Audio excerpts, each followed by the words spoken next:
next is a person who leads the AI and data strategy at L&T Finance, where intelligence meets action every single day.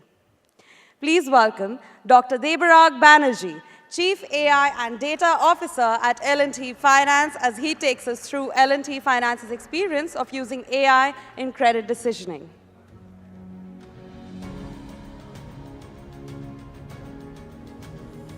Pointer,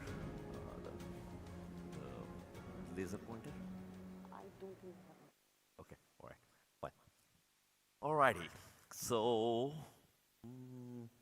this doesn't. Don't see any other. Do you have one of these? Huh?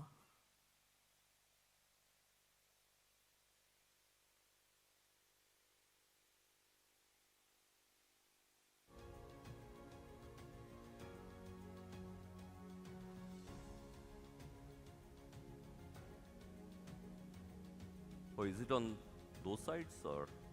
Okay.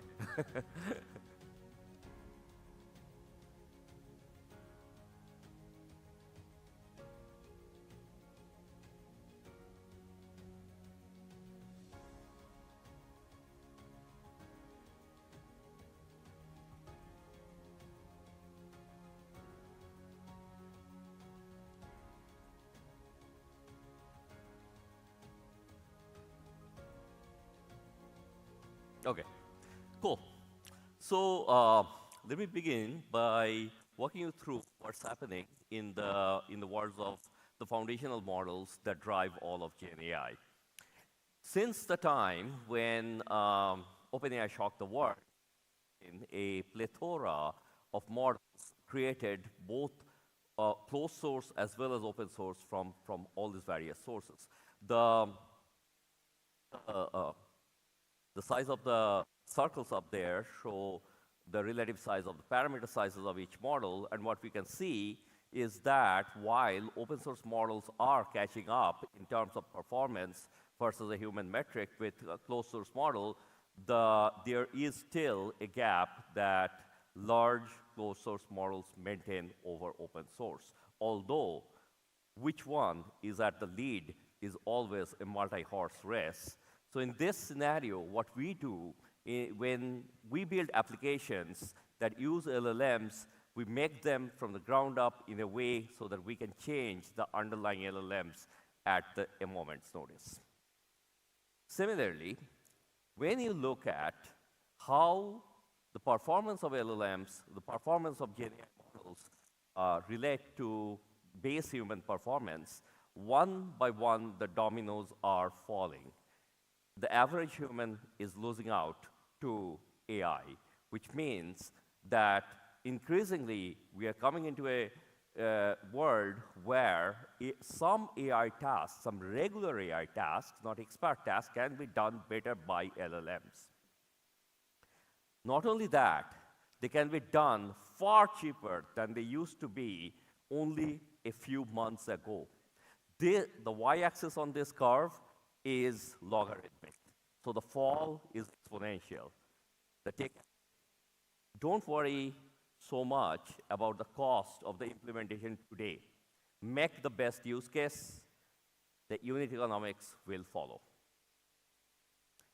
There's a debate that goes back and forth on whether to build your own small model and fine-tune it with your own data, or to use the flagship model out there. The answer is it depends. Depends on what data you got, what are you trying to do. If you're trying to make a SQL query generator to get data out of your own data lake, actually you will do pretty fine with a pretty small model, learn the right, fine-tune the right way on your data. But if you're trying to do something as basic as grade school math, guess what? That will just not get you there. Shocking, isn't it? Coming from generative AI to agentic AI, this has been in many ways the year of agentic AI, at least in talk. We have seen how foundational models have evolved to learn over knowledge bases with RAGs, and learn to use tools to become agents, and how agents can talk to each other and create agentic AI systems. How we at L&T Finance approach this, first of all, we are use case driven. We start with what is the end goal, and if it turns out that a pretty deterministic set of agents will do, we don't bother ourselves and go and force fit a GenAI agent. But as it turns out, like I showed in the previous slide, that even more and more use cases are better done by AI. So we are doing that where we are using chatbots. This use RAG. We are using data copilots that put MCP on top of our data lake. And we have voice AI agents that can run the same way. And increasingly, we are inching into agentic AIs where multi-agent, multi-systems coordinate with each other. And as we go, and as the whole world goes into the agentic enterprise, especially in the BFSI segment, regulators around the world are waking up to how, if at all, to regulate AI. There are multiple jurisdictions with different views on this.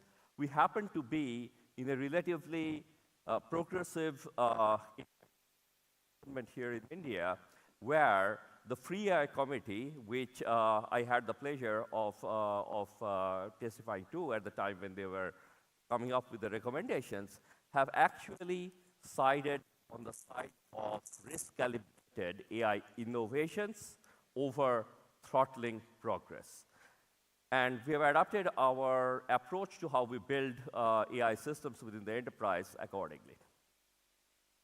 Now, you must have by now heard about that famous MIT paper, or infamous, that 95% of AI use cases fail to make it to production. Even Peter referred to it today in his talk. Now, if you dig deeper, what it really means is that the workflows today, unless they are reimagined as AI first, and the culture that it takes inside the company to, just like it takes a village to raise a child, it takes a culture to raise AI, right? And that is what we have been doing over this past 1 year. And by now, we are at a point where we can build AI systems that deliver value. A great example of that is Cyclops, our real-time AI-driven underwriting engine. At the heart of it is data, right? So the whole point of Cyclops is, instead of using just a one-dimensional data like a credit bureau record, you take data from all different sources that are relevant for that particular underwriting discipline, create a prediction engine that never blinks, in Ramesh's words, and can run multiple models, both individual models based on individual data sources as well as their combination, in order to come up with the right segments of users. We have done this first with our two-wheeler business, where it is disbursing about 90,000 loans every month, with data as diverse as the banking records of users, the payment footprints, the digital footprints from their phones and other things, as well as geospatial information about where they live. And this is how our entire two-wheeler book today runs. A very different world is the farm, where we use very different sets of data, where data like the geospatial data and the satellite data that gives us better idea about the crop helps us do better models for tractor lending. And these are not simple models. takes, for example, 10 individual models ensemble to by another 12, and then we disburse loans at the rate of 18,000 per month. On personal loans, we have built a similar model. It is going to go into production very soon, where we do things like generating geogrids out of open source information and enrich other sources of data like the bureau and payments data. And finally, in our small business lending, we take a similar approach where we combine the consumer and the commercial data, which helps us make a sharper decision and enable decisions for SME loans. Now, this is not like turning on a switch. You have done fitting a model, that's not where it stops, or it begins. It took us about 8 months to go from the concept of Cyclops to the point where we could actually disburse the first ever loan on Cyclops. But we were not, we deliberately took the decision not to take the entire system into Cyclops. We ran a gradual A/B experiment where we used Cyclops as a treatment and increasingly increased that percentage month over month until we got convinced that yes, it is indeed, number one, working without any bugs, and number two, producing the gain in credit losses that we could imagine. And then we took the learnings and we upgraded Cyclops twice, and the book that as a result is being created, the first of them will only get matured in January. So how do we know that we actually improve things with Cyclops? We do know that from early indicators like GNS, the percentage of users who bounce their first check. Now, that number, from the time when we first launched Cyclops to now, it has dropped by almost 1/3. Not only that, if we look at the vintage charts of the 30+ days past due, DPD, in the two-wheeler portfolio, it tells an interesting story. So if we look at the first data with which we started training Cyclops, which was 12 months before we even deployed Cyclops, that was the dark blue line, and that line,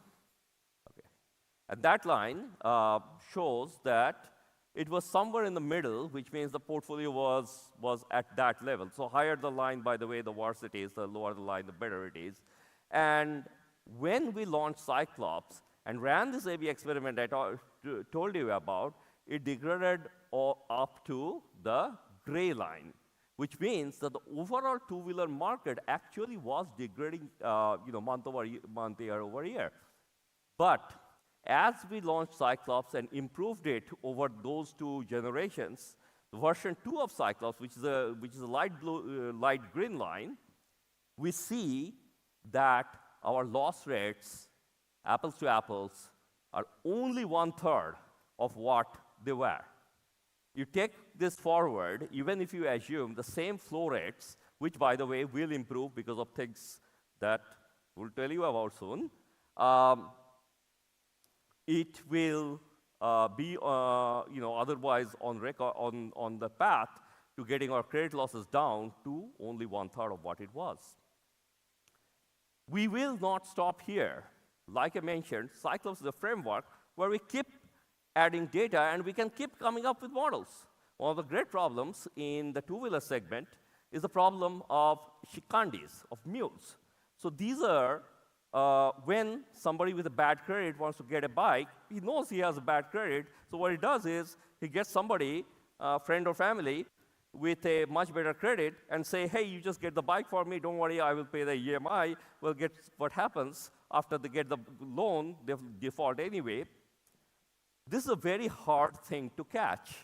And we have cracked this puzzle where by taking a set of information, both in the form of graphs as well as other ways, we have found out a model, we have created a model that can cut out almost 1/3 of these potentially defaulting loans. And that will enable us to open up markets that were too dangerous to get into otherwise. And Cyclops is not a one-shot thing. Like I mentioned, for farm, we went to very different data sources. From satellite data, we could come up with agro models. From nightlight and infrastructure information, we could come up with geospatial models that will help us understand how far is a mandi and what are the mandi prices from a farmer. And this being a much more human-intensive lending, there's always field investigation that happens, and we have figured out a way to do structured data extraction from those field investigation reports, and we bring this all together to make the Farm Cyclops underwriting engine that, that produces a portfolio that, while it is still under A/B testing, we can already see that the net non-starter rates, which are the users who default on their FAR CMI itself, has dropped by a factor of 8x. Early days, but very promising. Now, there's usually a notion that when you increase profit, it curtails growth. Has not been so. And here is proof. Since this January, Cyclops has been used for the entire two-wheeler portfolio, and we have just had our best month ever. Now, part of it was because of festival season, but you can see even before that, there was a secular growth trajectory. And similarly, it is growing in other of the LOBs, giving us enough confidence that we are going to launch it for the other LOBs as well. Now, not only does AI help us make better machine learning model, it helps us make sense of unstructured data. One of the big problems in dense Indian cities is how do you differentiate between a user living in one of these beautiful houses in Mumbai versus the slum next door?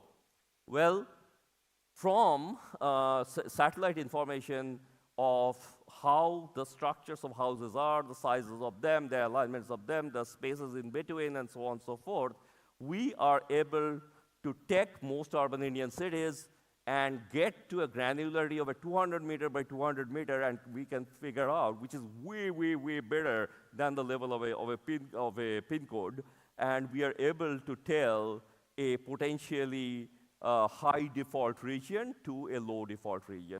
This, by the way, does not mean that we do not lend in the red areas. It is just one more input into Cyclops. Another example of using GenAI to make sense of unstructured data. When a tractor borrower unfortunately defaults on their loan and we have to repossess their tractor, the price at which we offer the tractor to the market at auction depends a lot on the quality of the tires. Now, at the time when this tractor is repossessed, the field agent takes pictures of the tractor, and now we have a model which is purely GenAI based with an 88% accuracy, which can differentiate between a good tractor versus a bad tractor. The price swing between them, plus or minus, can be plus 12 or minus 12%. It's very important to price this right, because if we price it at the average, then for the good tractors, we lose money at auction, and for the bad tractors, they simply don't sell. Another type of modality is voice. So in this conference today, we had heard a few different demos of voice AI. We have actually taken it to production. So for defaulting customers who need a nudge over a phone call, used to use humans to make those nudges. Now, that's not always possible when there's a holiday or other disruptions that come in the middle. So instead, we today use phone calls like these to call these customers and nudge them for the payment. Audio in play? Okay. So anyway, there is an audio. It would have been great if it played, but there are that we are able to make this calls in a way where, according to a small sample study, roughly 80% of people, we believe, can't even make the differentiation between whether the call came from an AI bot or whether it came from a human. And the results show 50% of the time, the AI bot can actually collect the money. And this is available all over India in 11 Indian languages. Another way in which we are taking AI forward to the customer is through our chatbot, which is available on our website, Kai. Whether you have a loan with us or multiple loans, you can ask, okay, tell me what is my account balance or whatever it is, and that's a pretty sensitive information, right? So it will actually prompt you to authenticate yourself, in this case, with an OTP on your phone. And if you have multiple loans, can even conversationally figure out which one is it that you are concerned about and give you all the instructions about how to pay or how much you have left or stuff like that. On the other hand, if you're curious about what it takes to get a loan from us, from any of our businesses, including our newest business of gold loan, you can do that using the same chatbot in 11 Indian languages. Whatever you speak, Kai speaks back.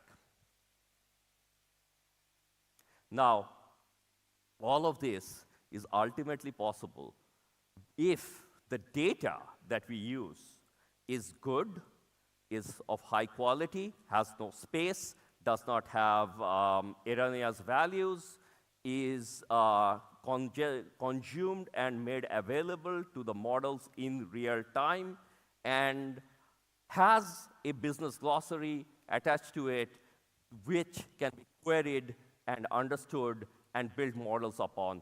And we have built a lot of tooling and are in the process of making it absolutely perfect to do it that way.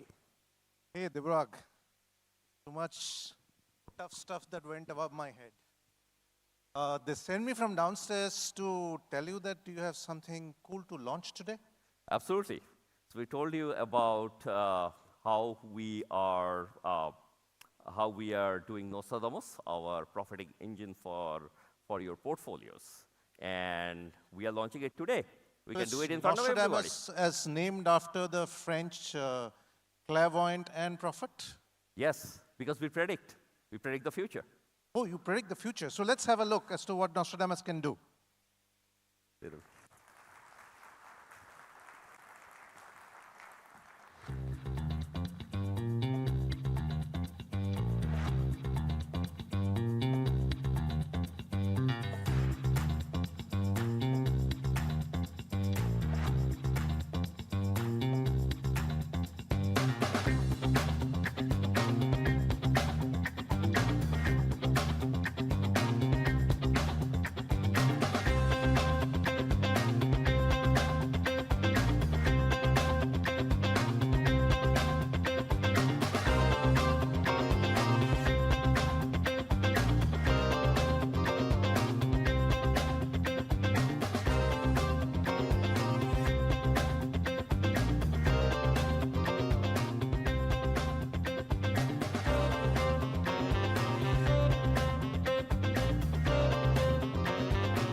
This is good, but can we know something more? You just showed a logo and said that you have launched this. I really didn't see what was inside it.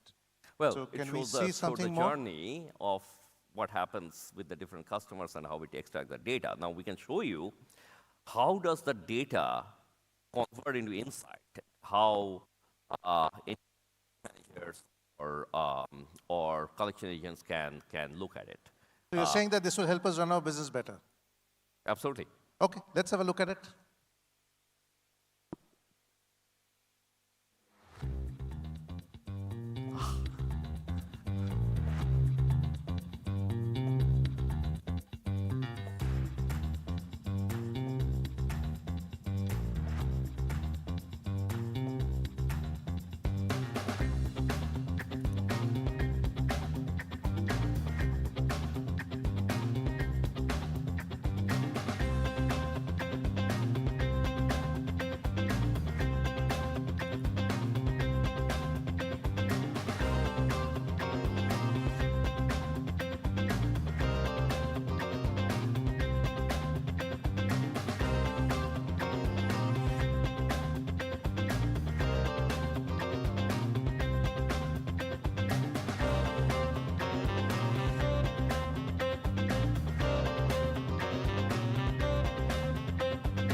So Debarag, I understand that Nostradamus has 11 algorithms powering it. Will you like to tell us as to how you use AI to power this platform? So Nostradamus gives us data from all different sources. Now, ultimately, what we want to know is the future. So we have come up with models that can find early warning signals for either those clusters of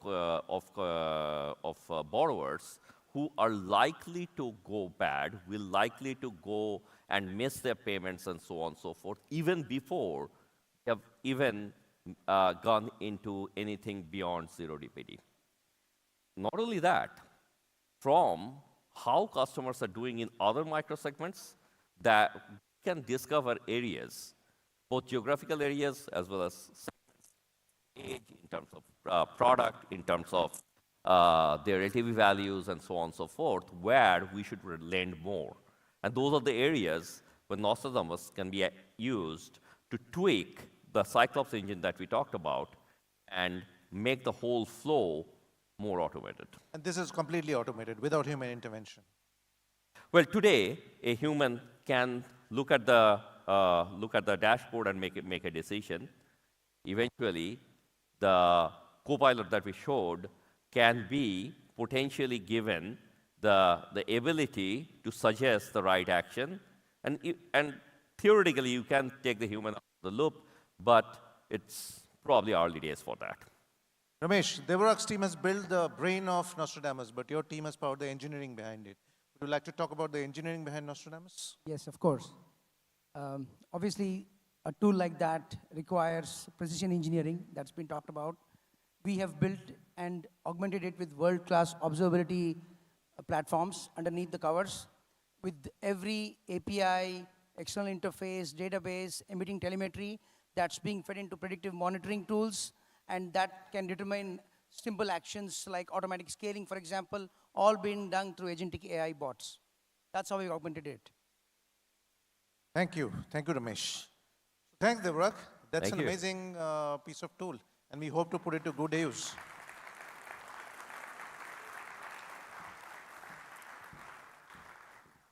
Wait. One more thing. I almost forgot. We have something great. We have one more thing? Yes. You got to see this. Okay. So, in fact, we have a video. Can we play?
Awesome. And in fact, I think Helios is already in production and has dropped the SME underwriting time frame from 6 hours to 30 minutes. Thank you for joining us and joining us with these launches today. RAISE is an event which we try to sort of disseminate our learnings of AI's applicability in BFSI, and may 1,000 AI flowers bloom in BFSI. Thank you, Debarag. Any parting words from you? No, I think, hope you are enjoying the sessions. We are only in our first year plus of this mission, and a lot more interesting things to come over the future. Thank you so much. Thank you. Thanks. Thank you.